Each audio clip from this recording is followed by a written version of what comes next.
My wife had an affair with my brother, and my family supported them. 3 years after I cut contact, they want my help because he's going to prison. This is part 2. Hey Reddit. Before diving into part 2, make sure to check out part 1 for all the details you might have missed. The link is in the description below. So here's a little summary. 3 years ago, the Op's world was shattered when he discovered his wife Emma had been having an affair with his younger brother, Mike. When confronted, Emma begged for forgiveness while Mike remained unapologetic, claiming they were in love. What broke Op even more was his family's response. They sided with Emma and Mike, urging him to forgive for the sake of family unity. Refusing to tolerate their betrayal, Op divorced Emma, cut contact with his family, and moved away to start a new life.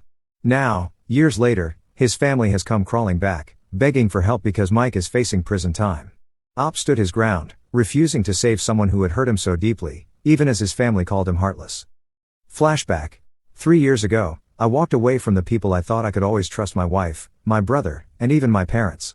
Their betrayal left scars that I thought would never heal, but I chose to rebuild my life far from them.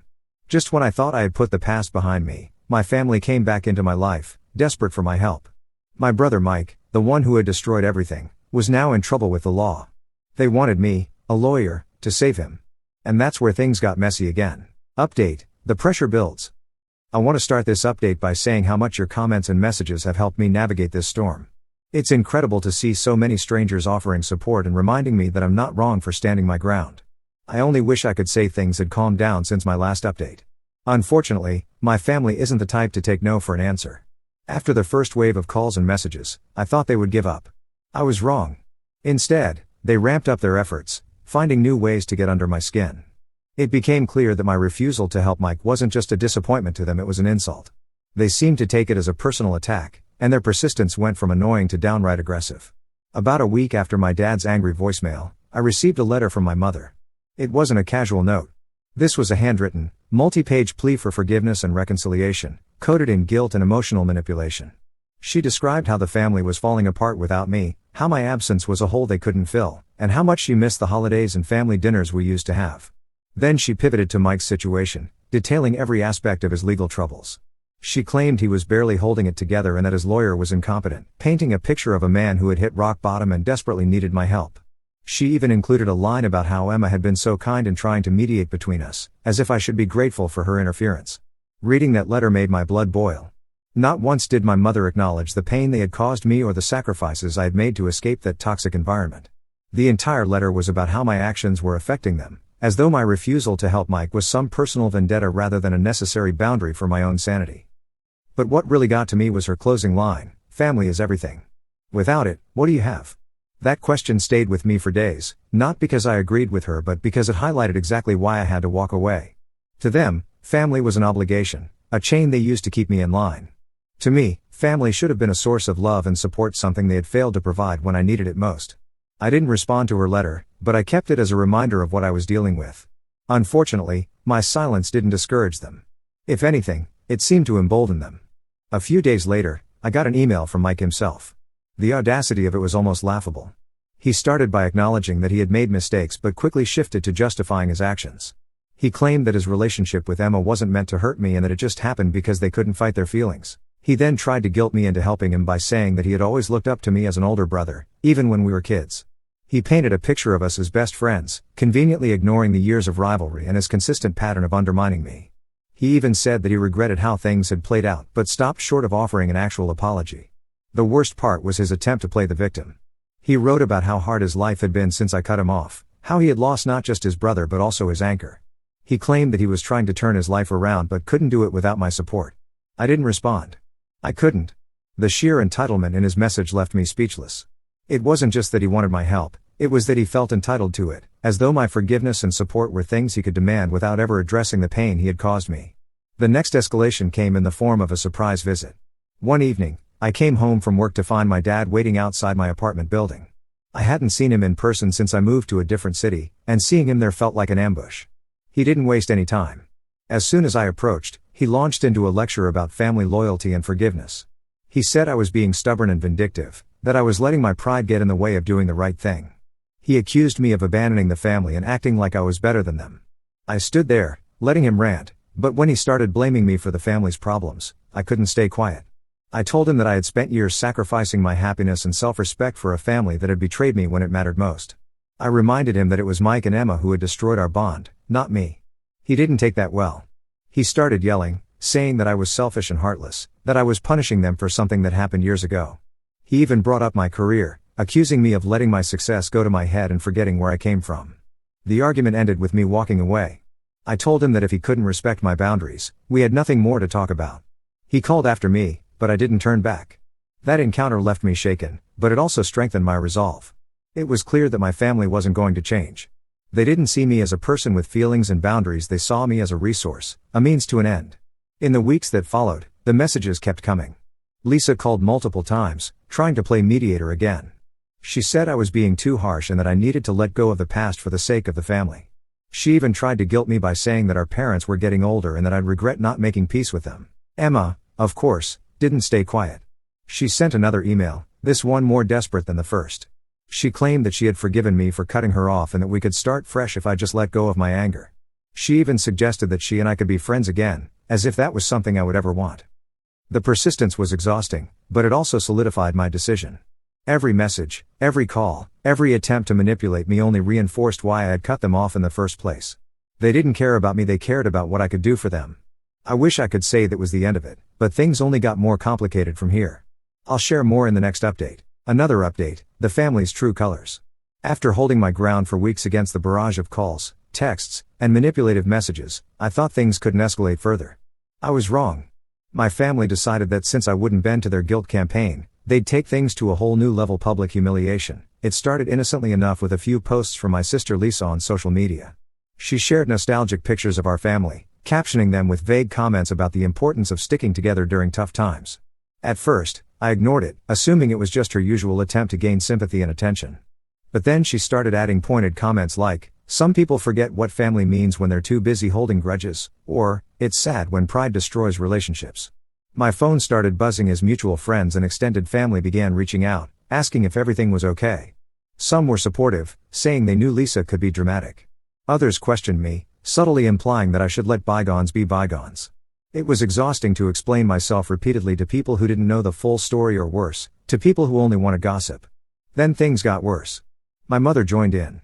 She posted a lengthy, teary-eyed message about how hard it was to see her family falling apart. She mentioned a son who refused to forgive and a sibling who made mistakes but deserved a second chance. She painted herself as the heartbroken matriarch trying to hold the pieces together while I was, in her words, cold and unrelenting. That post gained traction among our extended family. Relatives I hadn't spoken to in years started messaging me. Some were genuinely concerned, but many were judgmental. One aunt even went as far as calling me spiteful for abandoning my family when they needed me the most. The irony of her statement wasn't lost on me. They were the ones who had abandoned me when I needed them the most, siding with Mike and Emma after their betrayal. The public shaming didn't stop there. My father, who had always been more reserved, made a rare social media appearance to post a cryptic message about family unity being the foundation of strength and how he was disappointed in those who forget that. It was clear that the pressure wasn't just about helping Mike anymore, it was about breaking me down until I conformed to their twisted idea of family loyalty. What frustrated me the most was their ability to twist the narrative. They never mentioned the affair, the betrayal, or the years of pain I had endured. Instead, they portrayed me as the villain, a stubborn, heartless son who refused to help his own family. They conveniently left out the fact that Mike had never apologized or taken responsibility for his actions. They didn't mention how they had all sided with him and Emma, leaving me to pick up the shattered pieces of my life alone. Around this time, I started receiving anonymous messages. At first, they were just nasty comments on my social media posts, things like "How can you live with yourself?" or "Family is forever, you selfish jerk." Then they escalated to emails and even handwritten letters sent to my office. Some were from distant relatives, but others seemed to be from strangers who had somehow stumbled across my story online. It was surreal and deeply unsettling. I began to suspect that Lisa had shared more than just vague family drama online. A quick search confirmed my fears. She had posted a thinly veiled account of the situation, conveniently leaving out key details that would have made her and Mike look bad. In her version, I was an unforgiving tyrant, Mike was a misunderstood victim, and my parents were helpless bystanders caught in the crossfire. The post had garnered hundreds of comments, many of them sympathetic to Lisa and my parents.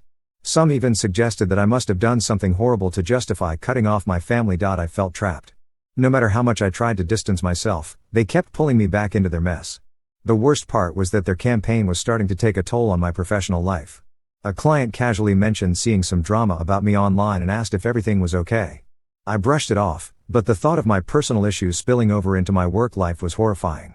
At this point, I knew I had to take action. Ignoring them clearly wasn't working, and I couldn't let their lies continue to spread unchecked. I consulted a lawyer friend of mine to see if there was any legal action I could take against Lisa for defamation or harassment. Unfortunately, because she hadn't named me directly in her posts, it was a gray area. My friend advised me to document everything and consider issuing a public statement if things got worse. I struggled with the idea of going public. Part of me wanted to clear my name and expose the truth, but another part of me dreaded the backlash it might bring. I didn't want to stoop to their level, airing dirty laundry for the world to see. But as the pressure mounted, I realized that staying silent wasn't an option anymore. I decided to write an open letter not to post publicly, but to send to my immediate family. In it, I laid out everything: the betrayal, the pain, their lack of accountability, and why I couldn't help Mike. I didn't hold back, but I also didn't resort to anger or insults.